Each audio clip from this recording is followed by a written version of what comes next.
not to be too punful, but 2026 sure started with a bang as Maduro is grabbed and is in a prison, actually in jail in New York City, and has been uh, arraigned along with his wife for drug trafficking, weapons possessions, and other bad crimes.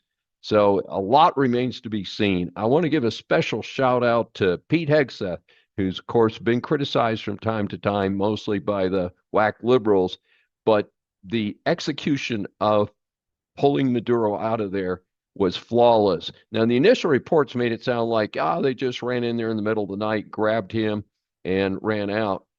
80 bodyguards or defenders of Maduro were killed in the operation. 32 of them were Cuban officers, and Cuba has confirmed that 32 of their folks are dead. And I find it interesting that the impoverished country of Cuba was involved in providing bodyguard service to Venezuela. Uh, and we'll talk some more about that in another episode of Saving America. But in any event, the big question is what's going to happen next in Venezuela? And Desi Rodriguez, another whack commie, is in charge. She's the vice president of the country, according to Maduro's busted election from 2024. But there's a lot to remain. Of course, the international community has been very critical. I do feel that this was a legal grab because Maduro is an international narcotics trader. That's been well established. And there's an indictment still standing for him from 2020.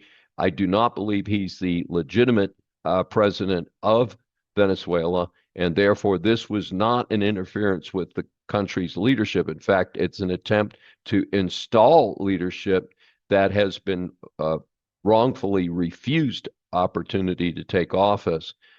The great deal of joy in Colombia, where many as 4 million Venezuelans have fled the problems in their home country and are eager to go back. And the Colombians are looking forward to having a more effective neighbor than Venezuela's been as it has continued to decline.